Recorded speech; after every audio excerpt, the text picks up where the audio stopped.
How to draft a written statement, या दूसरे शब्दों में डिफेंडेंट के द्वारा प्लेंट का दिया जाने वाला रिप्लाई या जवाब कैसे तैयार करते हैं।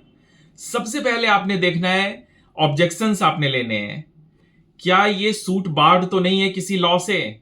सपोज एक सूट है, एक सूट फाइल की गई, उस प्लेंट में डिक्लेरेशन मांगा गया, रिलीफ ऑफ डिक्लेरेशन है, इंजंक्शन भी सीख किया गया, लेकिन पजेशन नहीं किया गया। तो स्पेसिफिक रिलीफ एक्ट सेक्शन 34 अगर आप रीड करेंगे तो अगर पजेशन नहीं मांगा गया तो फिर वहां पर वो बार्ड हो जाता है सेक्शन 34 एसआरए से। तो आपने ये ऑब्जेक्शन लेना है। अगर सपोज सेक्शन 92 सीपीसी है, उसमें कहती है कि परमिशन कोर्ट की लेनी होती है ऐसे कोई जो ट्रस्ट से रिलेटेड मामले होते हैं, रिलीजियस ट्रस्ट से, और वो परमिशन नहीं ली गई है, नहीं ली गई है तो नेचुरली वहां पर फिर वो बार्ड है उस लॉ से। सपोज कमर्शियल कोर्ट्स में कोई मामला फाइल हुआ है और कमर्शियल कोर्ट एक्ट के सेक्शन 12A ये कहती है pre institution mediation is necessary, suit file करने से पहले मीडिएशन होना जरूरी है, और प्लेंटिफ ने बाईपास कर दिया उस मैंडेटरी प्रोविजन को और डायरेक्टली सूट फाइल कर दिया, प्लेंट रजिस्टर्ड हो गई और समन्स भी डिफेंडेंट को मिल गया। तो ये सारे जो एग्जाम्पल मैंने आपको दिए वो ये बताता है ये बार्ड है, जैसे एसआरए से बार्ड है सेक्शन 34 से, commercial courts act section 12A से बार्ड है। और जब ये बार्ड है तो suit is liable to be dismissed, plaint is liable to be rejected, और जब रिजेक्शन ऑफ प्लेंट है तो ये ऑब्जेक्शन आपका बनता है। तो आपने प्लेंट को मैन्युटली गो थ्रू करना है, आपने ये निकालना है कि क्या ये सारे जो चेक्स मैं बता रहा हूं ऑब्जेक्शंस के, आपको उसका ध्यान रखना है। दूसरी चीज आपने देखनी है, non joinder of necessary party तो नहीं है। नेसेसरी पार्टी कौन होता है? जिसके एब्सेंस में कोई इफेक्टिव ऑर्डर या डिक्री पास नहीं हो सकती है, वो नेसेसरी पार्टी होता है। और वहां पर नेसेसरी पार्टी को ही पार्टी नहीं बनाया है प्लेंटिफ ने, जानबूझकर इंटेंशनली ओमिट किया है। तो आपने ये ऑब्जेक्शन लेना है, आपने ये ऑब्जेक्शन लेना है कि here non joinder of necessary party है। और order 1 rule 9 of civil procedure code, उसकी प्रोविजो ये कहती है कि if there is a non joinder of necessary party then suit is liable to be dismissed. तो आपने ये प्ली लेना है। तीसरा ऑब्जेक्शन आपने देखना है, उसमें लोकस स्टेंडाई है या नहीं। प्लेंटिफ ऐसा तो नहीं है, हम हैं कौन, प्लेंटिफ तुम हो कौन, तुम्हारा मेरा घर है, तुम्हारा कोई मतलब नहीं है, तुम कह रहे हो जी मेरा टाइटल है इसके ऊपर, मैं ओनर हूं इसका, तो तुम्हारा कोई लोकस स्टेंडाई ही नहीं है, तुम्हारा मतलब ही नहीं है, ना तुम एयर हो, ना तुम उत्तराधिकारी हो, ना तुम्हारा और कोई वसीयत है तुम्हारे नाम से, तो तुम हो कौन, तुम्हारा लोकस स्टेंडाई कहां से मिला तुम्हें सूट को फाइल करने का। तो तीसरा हमें देखना है कि क्या इसमें प्लेंटिफ का लोकस स्टेंडाई है भी या नहीं, बिना लोकस स्टेंडाई के सूट फाइल की जा रही है। चौथी चीज आपने देखनी है, जुरिस्डिक्शन। क्या इस कोर्ट की, जिस कोर्ट में सूट इंस्टीट्यूट किया गया है, उस कोर्ट की जुरिस्डिक्शन बनती है, चाहे वो टेरिटोरियल हो या पेक्यूनियरी हो, बनती है या नहीं बनती है। उसके बाद आपने देखना है लिमिटेशन, लिमिटेशन के अंदर ये सूट फाइल किया गया है या नहीं किया गया है। कोर्ट फीस की वैल्यूएशन की गई है या नहीं की गई है, या कोर्ट फी को अवॉइड करने के लिए, कोर्ट फी की पेमेंट अवॉइड करने के लिए कोई इल कॉन्सेप्ट तरीका अपनाया गया है।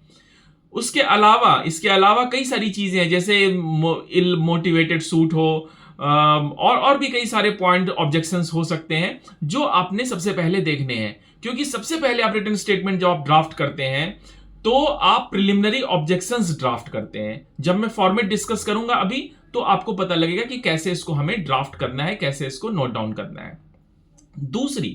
दूसरी सबसे इंपॉर्टेंट महत्वपूर्ण बात यह है कि आपने कितने समय में फाइल करना है इसको।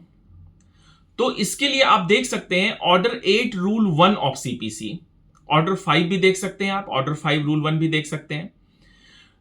ऑर्डर 8 रूल 1 कहती है समन्स के सर्व होने से, जिस दिन सूट फाइल हुआ है उस दिन से नहीं, जिस दिन प्लेंट रजिस्टर्ड हो गया उस दिन से नहीं, जिस दिन से कोर्ट ने समन्स कर दिया उस दिन से नहीं, जब समन्स डिफेंडेंट को मिल जाता है, जब नोटिस उसको मिल जाता है, जब डिफेंडेंट को प्लेंट की कॉपी मिल जाती है, उसके बाद से 30 डेज, और अगर कोई विशेष परिस्थिति है, रीजनेबल कॉज है, तो 90 डेज मैक्सिमम। और यहां पर शैल लिखा हुआ है, ऑर्डर 8 रूल 1 आप जब देखोगे तो उसमें शैल वर्ड यूज किया गया है। और जब भी लॉ में, सीपीसी या किसी भी कोड में, प्रोसीजर में अगर शैल यूज होता है तो दैट इज मैंडेटरी प्रोविजन। तो आपको 90 डेज के बाद रिटर्न स्टेटमेंट फाइल करने की परमिशन नहीं मिलेगी। हाँ, अगर कमर्शियल कोर्ट में है, कमर्शियल डिस्प्यूट है, तो वहां के लिए जो मैक्सिमम टाइम है वो 120 डेज है। तो आपने पूरी कोशिश करनी है कि आपने 90 डेज सिविल कोर्ट में और 120 डेज कमर्शियल कोर्ट में आपने रिटर्न स्टेटमेंट फाइल करनी है। यहां एक बात और बता दूं, प्रैक्टिस में कई बार ऐसा होता है, हमारे पास कोई रिजेक्शन ऑफ प्लेंट का कोई ग्राउंड होता है, जैसे कोई बार्ड बाय लॉ है, तो हम ऑर्डर 7 रूल 11 की एप्लीकेशन लगा देते हैं और हमें ये लगता है कि ऑर्डर 7 रूल 11 चूंकि डिसाइड नहीं हुआ है, इसलिए जरूरी नहीं है कि हम रिटर्न स्टेटमेंट फाइल करें, हम बाद में भी कर सकते हैं। नहीं, आपने return statement with in time frame आपने रिकॉर्ड पर ला देना है, आपने फाइल कर देना है। ये इमैटेरियल है कि आइए जो ऑर्डर 7 रूल 11 का है, ये रिजेक्शन ऑफ प्लेंट का है, वो कितने दिनों में डिसाइड होता है। क्योंकि कई बार आपको लग सकता है कि सूट मेंटेनेबल ही नहीं है तो रिटर्न स्टेटमेंट की जरूरत क्या है, बट ये कोर्ट डिसाइड करेगी लेटर कोर्स में। आपने अपना काम समय पर करना है, आपने return statement 30 days with in 30 days, maximum 90 days और 120 डेज में आपने फाइल कर देना है।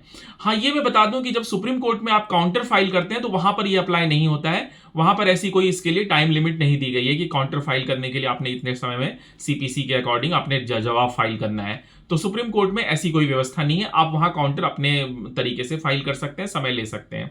यहां तक कि जब मैटर लिस्ट हुआ है उसके एक दिन पहले भी आप कर सकते हैं। मैटर लिस्ट होने के बाद भी आप कोर्ट से रिक्वेस्ट करके आप उसको बाद में भी फाइल कर सकते हैं, कोर्ट इसमें परमिशन दे देती है, अनलेस एंड अनटिल कोर्ट बहुत ज्यादा स्ट्रिक्ट हो या कहो काफी ज्यादा डिले हो चुका हो तो, राइट। तो ये है टाइम फ्रेम। इस टाइम फ्रेम में आपने फाइल करना है। ऑर्डर 5 रूल 1 भी आप रीड कर सकते हैं, जहां पर समन्स के बारे में बात की गई है कि सर्विस ऑफ समन्स के बाद ये टाइम पीरियड स्टार्ट होता है। तीसरी बात, अब आप आ जाओ फॉर्मेट के ऊपर।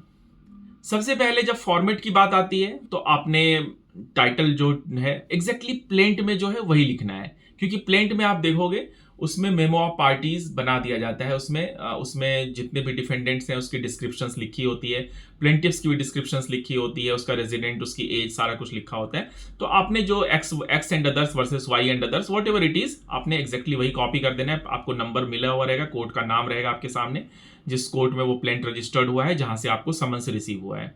उसके बाद एक इंडेक्स आपने बनाना है।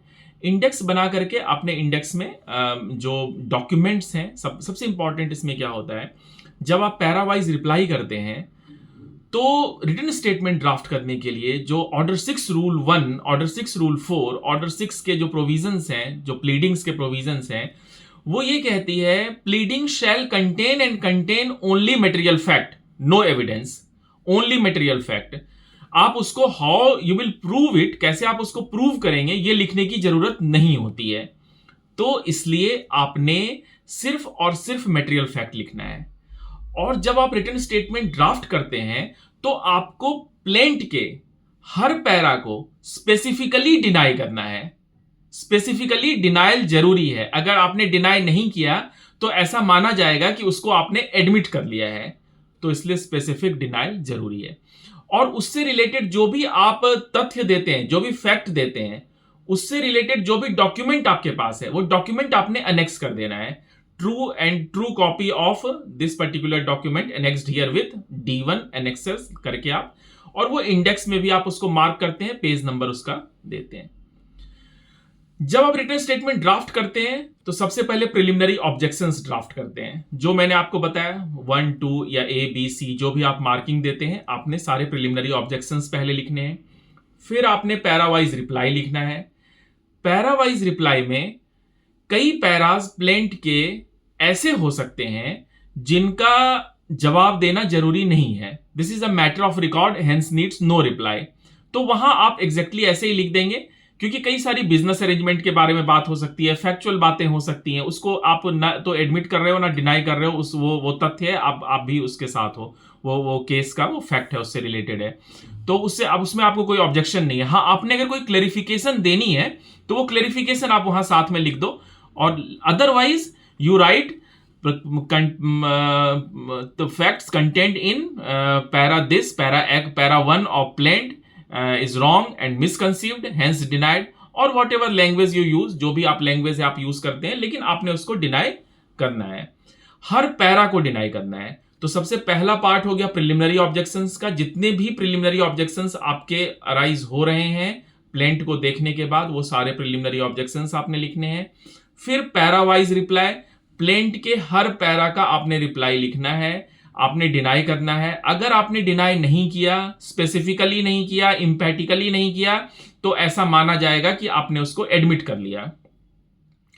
और हां, order 6 rule 4 of civil procedure code जब आप रीड करोगे तो वो ये कहती है कि अगर फ्रॉड का मामला है, अगर मिसरिप्रेजेंटेशन का मामला है, अगर कोअर्शन का मामला है, तो वहां पर आपने पर्टिकुलर्स देने हैं, ये फ्रॉड कैसे कमिट हुआ, वो डिटेल्स आपने वहां पर देने हैं, उसकी परमिशन आपको दी जाती है। तो ऑर्डर 6 आपने बहुत ध्यान से रीड करना है। उसके बाद प्रिलिमिनरी ऑब्जेक्शंस, पैरावाइज रिप्लाई, उसके बाद आपका प्रेयर में आपने ये लिखना है कि suit is liable to be dismissed, जो भी आपके हैं प्रेयर्स हैं, एग्जाम्पलरी कॉस्ट अगर आप इंपोज करना चाहते हो, और pass any order as it thinks fit, set format है उसके अकॉर्डिंग आप करोगे। फिर उसके नीचे वेरिफिकेशन, जितने नंबर ऑफ डिफेंडेंट्स हैं उनके सिग्नेचर, जितने नंबर ऑफ डिफेंडेंट्स हैं उन सबके एफिडेविट का एक सेट फॉर्मेट है, उसी सेट फॉर्मेट में आपने एफिडेविट देना है। हाँ, कई बार ऐसा होता है कि रिटन स्टेटमेंट, हमारे पास एक क्वेश्चन आता है कि अगर रिटन स्टेटमेंट फाइल नहीं हुई, टाइम फ्रेम में फाइल नहीं हुई, ऑब्जेक्शंस नहीं हुआ, रिप्लाई नहीं हुआ, तो क्या ऑटोमेटिकली ऑर्डर अगेंस्ट में पास हो जाएगा? नहीं। Order 8 rule 10 of civil procedure code along with order 8 rule 5 of CPC आप रीड कर सकते हो, जो ये कहती है कि अगर रिटन स्टेटमेंट नहीं फाइल हुआ, defendant with whom written statement was invited has failed to file written statement, तो उस केस में कोर्ट के पास दो ऑप्शन होते हैं। अगर उसको लगता है प्लेंट को देखकर कि हाँ रिलीफ बनता है, डिफेंडेंट ने जानबूझकर रिटन स्टेटमेंट नहीं फाइल किया है, उसको पता है उसकी लायबिलिटी है ही, वो अकॉर्डिंगली ऑर्डर पास कर देगी। लेकिन अगर उसको लगता है कि नहीं ऐसा नहीं है, तो वो कोई और भी ऑर्डर पास कर सकती है जो वो एज इट थिंक्स फिट। तो ये इसकी तीसरी बात है। तो जब मैं कंक्लूड करूं ड्राफ्टिंग को, तो सबसे पहले parties name X versus Y, एक छोटा सा इंडेक्स। अगर आप एट द आउटसेट कुछ कहना चाहते हैं कि ये रिकवरी है, मामला है, जो भी रिलेटेड मामले हैं, अगर आप कहना चाहते हैं वेल एंड गुड, नहीं भी चाहते हैं तो प्रिलिमिनरी ऑब्जेक्शंस, जितने नंबर ऑफ ऑब्जेक्शंस हैं वो सारे, पैरावाइज रिप्लाई, हर पैरा का reply short and concised but it should be crystal clear, क्योंकि अगर क्लैरिटी नहीं होगी तो कोर्ट इश्यू कैसे फ्रेम करेगी? इश्यू तभी फ्रेम होता है जब one party asserted and other party denied. One party assert कर रही है और दूसरी पार्टी डिनाई कर रही है, तभी तो कोर्ट इश्यू फ्रेम करेगी। अगर ऐसा नहीं है तो फिर कोर्ट इश्यू भी फ्रेम नहीं कर पाएगी। What is matter in controversy ये पता नहीं लग पाएगा। तो आपने स्पेसिफिकली आपने ध्यान रखना है इस चीज का। एक और बात आपने ध्यान रखनी है, जब आप रिटन स्टेटमेंट ड्राफ्ट कर रहे हो तो यूजुअली उन मामलों में, जिन मामलों में लीगल नोटिस भेजा गया है, उसमें आपने यह भी देखना है कि जो प्लेंट फाइल हुई है और जो लीगल नोटिस हमें मिला था उसमें इंप्रूवमेंट तो नहीं है, उसमें कोई कॉन्ट्राडिक्टरी स्टेटमेंट तो नहीं है। अगर है तो आप उसको हाईलाइट करोगे अपने रिटन स्टेटमेंट में। रिटन स्टेटमेंट में प्लेंट में लिखी हुई बातों के अलावा आप स्पेसिफिक प्लीज भी ले सकते हैं। ऑर्डर 6 रीड करना, वहां ये परमिशन दी गई है, आप अपना स्पेसिफिक प्ली भी वहां ले सकते हो। This is also very important. हाँ, अगर आपको जरूरत नहीं है ऐसा करने की तो ठीक है, फिर अगर वो सारी बातें सेम है। हाँ, आपने भी जब लीगल नोटिस का रिप्लाई किया है तो आपने भी ऐसा कोई कॉन्ट्राडिक्शन नहीं रेज करना है कि प्लेंटिफ को मौका मिल जाए ये कहने का कि नोटिस का जो रिप्लाई है और जो रिटन स्टेटमेंट है ये इंप्रूवमेंट है। तो लीगल नोटिस का भी जब रिप्लाई करें तो प्रॉपर कंसल्टेशन के बाद ही करें और उसको सही रिप्लाई करें, कॉन्ट्राडिक्टरी नहीं हो वो बाद में रिटन स्टेटमेंट से आपके। इस बात का आपने ख्याल रखना है। तो पैरावाइज रिप्लाई के बाद प्रेयर का पार्ट आता है, प्रेयर के बाद वेरिफिकेशन डिफेंडेंट्स के सिग्नेचर, एडवोकेट्स के सिग्नेचर होते हैं, उसके बाद एफिडेविट्स। इस तरह से हमारा रिटन स्टेटमेंट कंप्लीट की draft, written statement draft complete होता है।